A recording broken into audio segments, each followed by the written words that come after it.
Welcome back to the Radio Horror Show here at WCW. If you're not catching this recorded interview, hopefully you're catching it on the Radio Horror YouTube channel. You can check out a slideshow of our lovely guest and her incredible body of work and everything she's been working on and got coming out soon. She's got a ton of stuff coming up, and we're going to kind of cherry pick what she has been up to the last couple of years during COVID lockdown and where she's been and where she is going.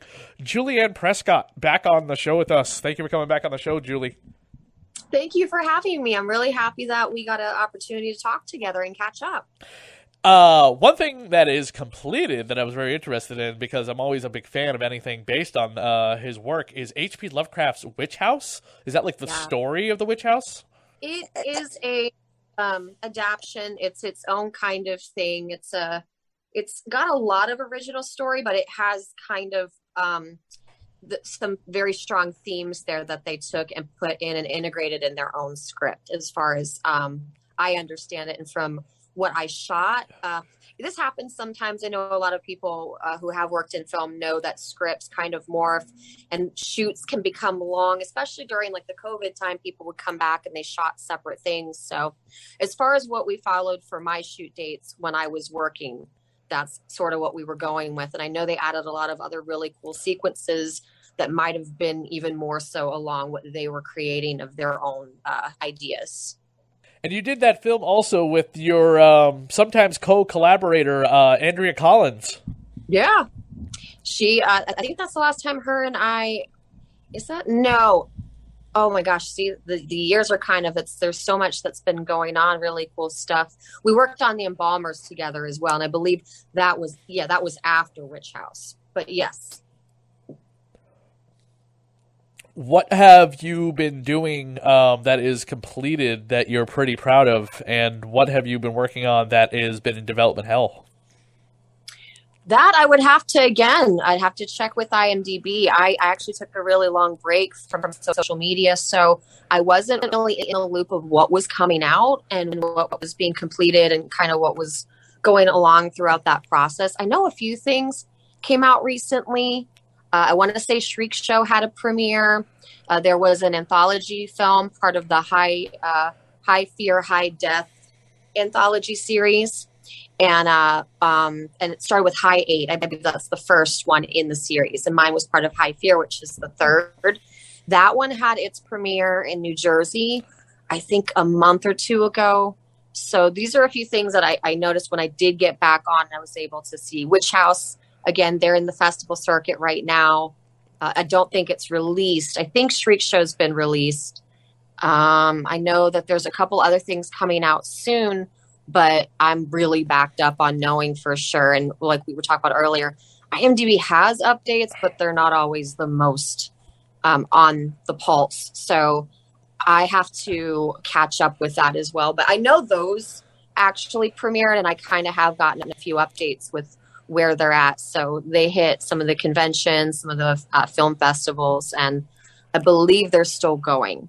Oh, and Amityville Karen is released on, I think it's September 13th or 14th through SRS Media, I believe is where you can find more about that one. I wrote it.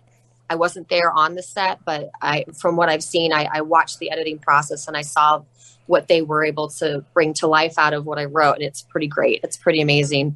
So I am very, very proud of that one for sure. Now, here's something that's on IMDb that I found on a couple other sites. So it must be true. Is it true that you got your start in video games for PlayStation's Primal? Yes, I did. I was approached. I was in a Walmart and I was just shopping, and a woman approached me and said I looked just like this character that was part of the game. The main girl, I think her name was Jen Tate, is the character's name for Primal. And at the time, I had the long black hair. I had some tattoos, but not as much, and more of like the tribal, more my tribal tattoos. Oh, so yeah, I can kind of see it with the black hair. Definitely not with your red hair. Yeah, with the and she had me come do some. I was paid to go do some appearances for PlayStation, which was really cool, and dress up as the character and take photos with people. Oh my God, you have the baby face in these photos. Oh gosh, they're on the internet, people. Go. You have quite the baby face in this on these photos. You almost look like a teenager. I was very young when I started. I was what was I? I think I was like 26 or so when I really got into acting That and is so went funny full to see you force this with way. it. Yeah, that is hilarious. No, it was a great time. I got to do a lot of really amazing things that it was really fun. It was great. And then when I moved to the West Coast, I took a little bit of a break to reacclimate because I was I got my start in Florida and I hit the ground with that. And then going across the country for the first time, I didn't have my bearings or really know if I wanted to pursue things because LA was just such a big place and so active that I really wasn't sure if I wanted to keep going with the acting because there's just, it's so busy with acting. I didn't really know where to begin. So I kind of took some time to really reacclimate before I got back in again. But everything I did to begin with was all over Florida. And I think I did start, I traveled to do a few films towards the end there too. You just kind of broke. You kind of came back into video game a tiny bit with the Silent Hill short that you did. But would you ever want to do that again? Like what happened with Primal? Yeah, no, I would love to do that. In fact, I was so happy to be part of that Silent Hill short. I'm really proud of all the work I did with that director, Colton Dietz. He's doing a lot lately. Actually, there's a few of his films that I did, and I believe some of them are going to be coming out soon. I did a short with him that's on his YouTube, and it was really, really fun. And I believe that's where you can find Silent Hill film as well, if I'm not mistaken. But that one just came out where it's been going around the circuit as well. And to be part of that world and have something to do and just, I love anything where I'm immersed in sort of a different universe. And to be part of that one and be a fan of it and grown up. And I love the first film. It was really cool to do something along the lines of bringing our own spin and our own kind of variation of what it might be like to live in Silent Hill. So that was really great. I was so happy to be able to be part of that with everybody. You were the witch Angela? I believe so. I lit myself on fire with gasoline. I do know that part. So welcome to the club. It was intense. I mean, how do you do that? Do you I gotta assume you gotta practice that. That is not just like, all right, we're gonna do this in one take, and you're like, wait, what? I gotta stick my head in the lion's mouth now? We tried to, and it was hard because it was very cold, and it was obviously dumping the water, and I was supposed to flick a lighter. And so it was one of those things where it's not as bad as because we weren't using blood or something that was staining, where it is one shot and you just have to. But you got to do like practice that, right? You got to set yourself on fire a few times to make sure you're not going to kill yourself. Fire, yeah. I mean, you could kill yourself. You could literally die. It nearly happened to Kane Hodder has got probably the most graphic story of unintentional mistakes happening or whatever. You definitely you don't want to have that happen to you. Well, needless to say, I didn't actually set myself on fire. Well, that would have been a lot more cinematic. We filled the can with water, but it was still it dampened my clothes and my hair and everything I had going on. So, but if I was really on fire, man, yeah, I would have had to have done that in one take. I don't think I could, just go ahead and set myself on fire and just have it work the first time. So we're gonna do a practice round. You're gonna just like put this jelly stuff all over your body, and then we're gonna light you on fire just to see how you feel. Don't breathe in. Yeah, I'm definitely not a stunt person. I've done some like very small things that I've done a couple things I was really proud of to do within a few films where I felt excited. I got that adrenaline. I got to do some cool stuff, but not anything of that level. Right, and you're not built to be a stunt woman either. I mean, the photos of you, you're in incredible shape, which is great. Yep. You are phenomenally in beautiful shape, but you're not built to be a stunt woman either. No, and I'm not trained for it either, and I'm definitely not with what I would need to be physically all the way to be able to do the amazing things that they can do. In fact, I got to get back to not being so winded just running up and down stairs. I mean, next time a killer is going to try to catch me, I think they will. I don't think it's going to end well for me, so I got to actually... A friend of mine runs stairs before she does a scene where she has to run stairs with a killer. So she's flushed, her heartbeat's already racing, And then they do the scene where she's got to run through the woods, whether it's naked, whether she's clothed, whether it's pretending it's a snowstorm, whether it's, whatever the fake weather is or the fake conditions are. But she said that if I do have to be almost naked or naked while I'm running, she puts on every layer of clothes. So that way she knows what it feels like to be exhausted. So that way when she is just completely jaybird naked, which she feels a lot better, it's the easiest thing in the world because she's not restricted anymore. You know what I mean? She's wearing nothing but shoes and her that's it. The shoes are usually out of frame, so that way she's not, tripping over, broken stuff in the woods and stuff like that. But she told me her goal is always to do it ahead of time, fully clothed with as many layers as she can get. Well, that's smart. And the shoes part, man, running in shoes, especially high heels, anything with some kind of heel is just so crazy. I think this movie I did as Night Falls, I had 6-inch heels and I was running in woods, on dirt and grass terrain.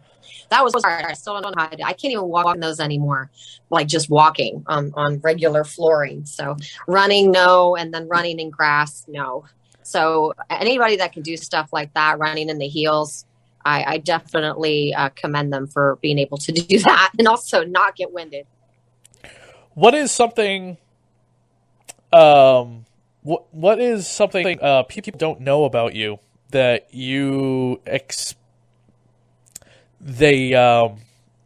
what is something people don't know about you that shocked them when they find out?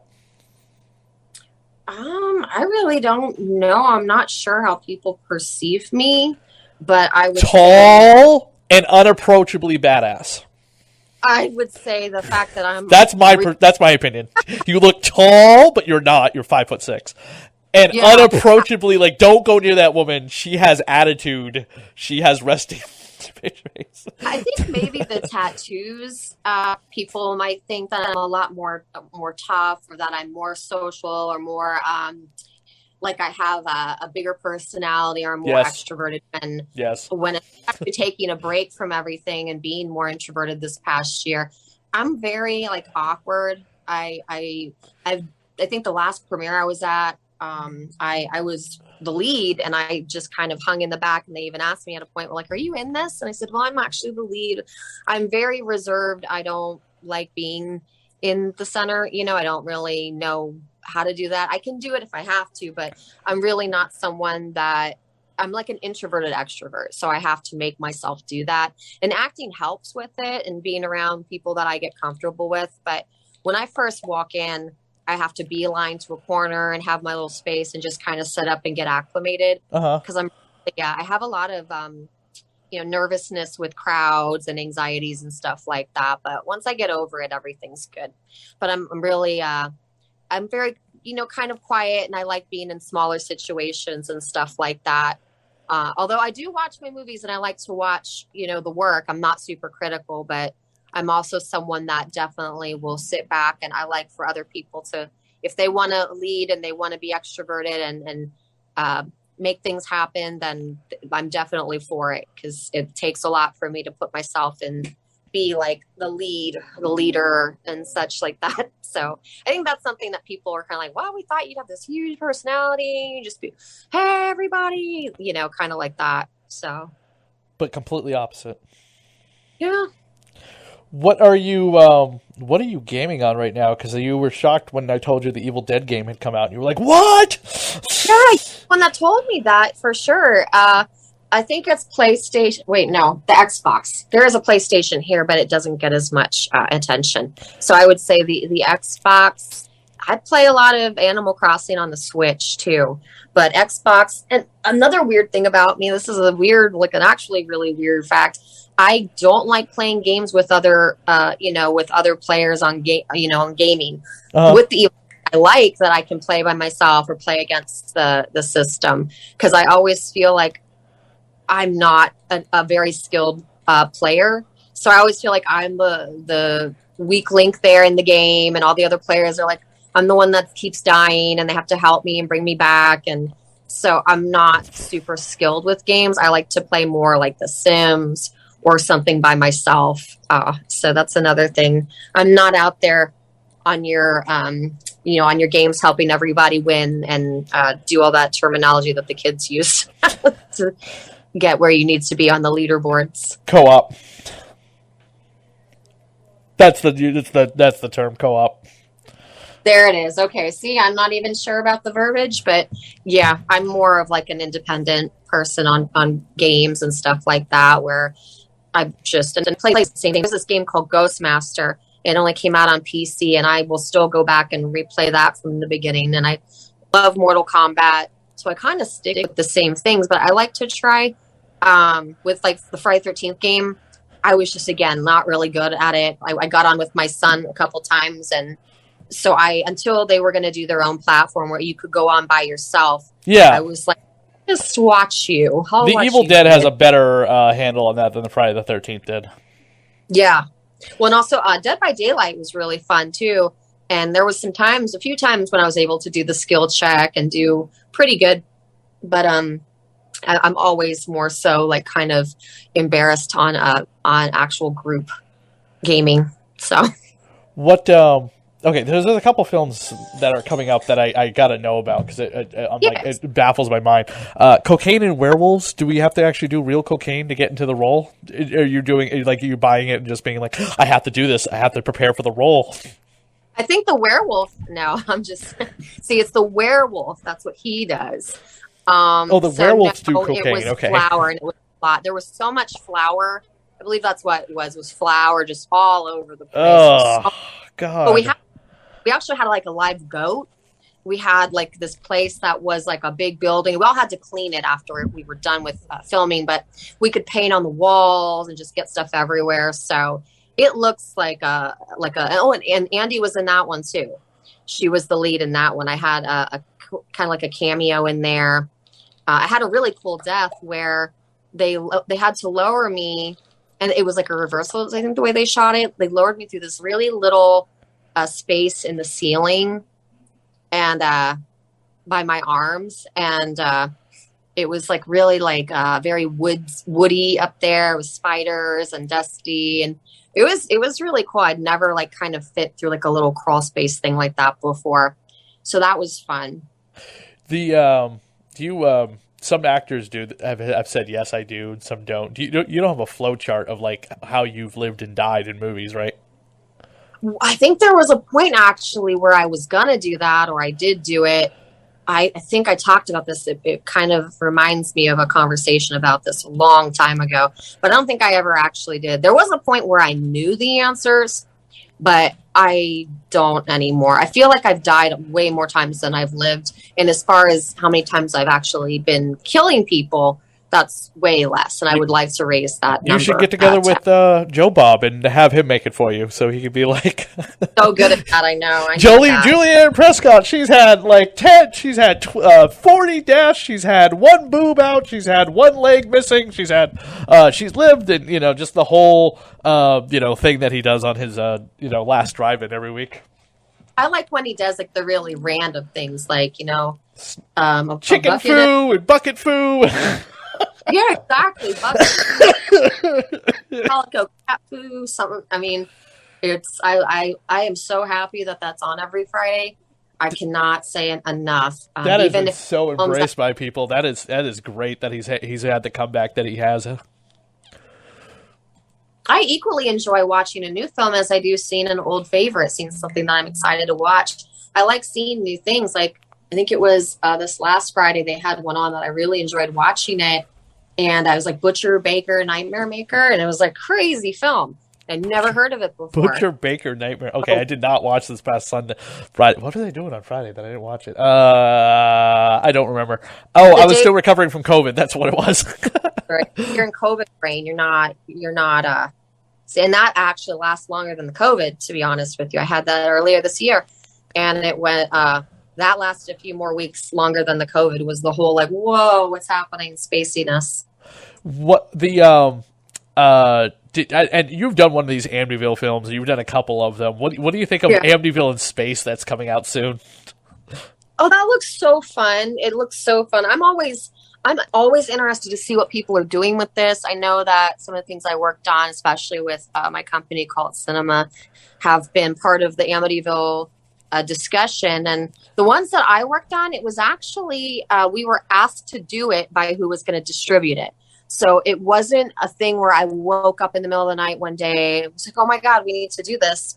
Amityville Shark House, I think, was the first one. And then Karen, I wrote all of that one. So I had to, and they didn't really have a dead set idea. So it was kind of like, well, here, just run with it. So I was like, that one, I think, was the most thought process I put into what to do with any of the Amityville films. And I think it turned out really fun, but it was like, it almost was like a hilarious conversation to begin with, like Amityville, Karen. It's like, who would have thought about any of that put together? I mean, Shark House too. Who would have thought this one?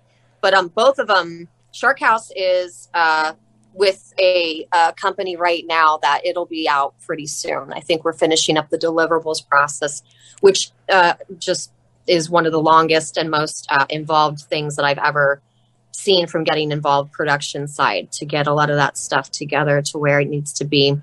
But Shark House, I think, will be the first one of all. No, well, I mean, Karen will be the first one, I think. And then I think Shark House will come after it as far as the Amityville films that I've been working on. Having once upon a time owned a collector's store of collectible items, what are you collecting today? Has it changed since the last time you came on the show? Because I know I asked you about this before. I collected winter coats last winter from moving back over to the East Coast where there's snow and everything. Oh, yeah. Now you have to deal with snow after living in the desert for so long. Oh, and bugs. I saw my first tick recently. Oh, wait, are you really in the northern East Coast area? Yeah, I'm in New York. Ah, okay. I'm kind of a neighbor to you. Kind of, yeah, right below in New England. I might actually be going to New York coming up to visit Sleepy Hollow. Oh my God, I drove through that not too long ago. My dog is from right by there where I got the dog from. And I wanted to go out there before, but there just wasn't any time. And so the first time we didn't get to stop and go through anything, but on the map, and I looked things up. And so to see sort of from the main road what things look like, I cannot wait to go out there and actually walk around. But that's a really, really cool place. Yes. I would Airbnb near there and stay and be able to spend especially around Halloween. They do the parades, they do all kinds of decorations, and really, I mean, they have a lot of that stuff up all year round, I understand, like statues and stuff, but they really go all out for what they do for the holidays in the fall. Yeah, I plan on coming up in early July, right after 4th of July, so the 4th of July week, actually. That's awesome. That's my goal. So the 4th of July is on a Monday, so hopefully, that week following the 4th of July. Very cool. But you have to come up here now that you're around the East Coast, and I don't know when the last time you were, but you have to come up here to Salem. And coming up this October, by the way, we have something that is right up your alley that you should totally attend, a vampire ball at the Hawthorne Hotel. The last one was actually at the Gloucester, at Hammond Castle in Gloucester, and it was magic. I think I sent you photos of it. Magically amazing. No, I would love to. I've talked a lot about, when we have like a vacation type opportunity to go out there, because I've been there before, but I was really young. I was like early teens, I believe. But I would like to go as an adult. I went to like the House of Seven Gables. I remember doing a lot of cool stuff out there. But again, I was a kid. I'd like to be out there as an adult and actually spend a couple of days and really be present and look at everything, and as an adult relive and remake and make new memories out there. Yeah, I'll send you a link to the event. It's October 1st. That is very cool. Yes, it is. I've been to. They've done it like 6 or 7 times. I've been to it at least 5 times. So I absolutely have a blast when we go. No, I would love to do something like that, especially out there. I would really love to be able to do that.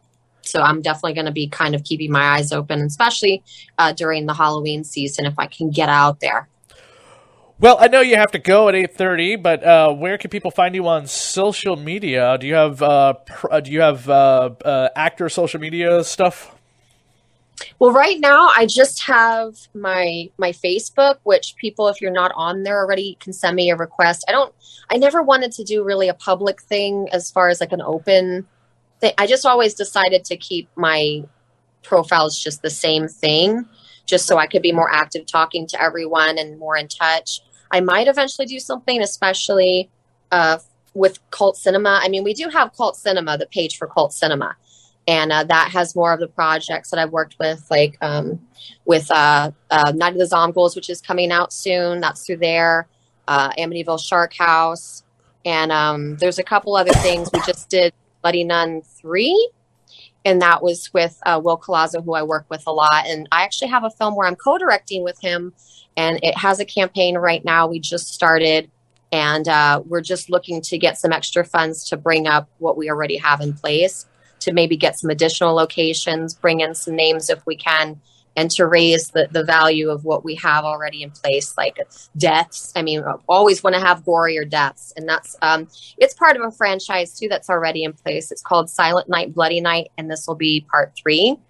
So that's something that I've been talking about recently that everybody can go check out the campaign, or if you have any questions, you can message me on Facebook. And then I have a TikTok, but it's just really dog videos. So I don't know if anybody wants to look at that.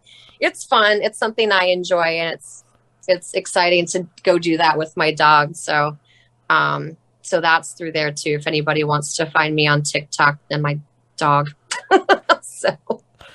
Well, thank you, Julie, for giving us an update of where you've been and what you've been up to the last couple of years. I really appreciate it, and wish you the best of luck with everything, and hopefully see you up here in Salem coming up. Thank you. I would love to, and I'll definitely let you know, and we'll do this again. Maybe we'll have a Salem or a Halloween edition, and I can give you my report of what happens.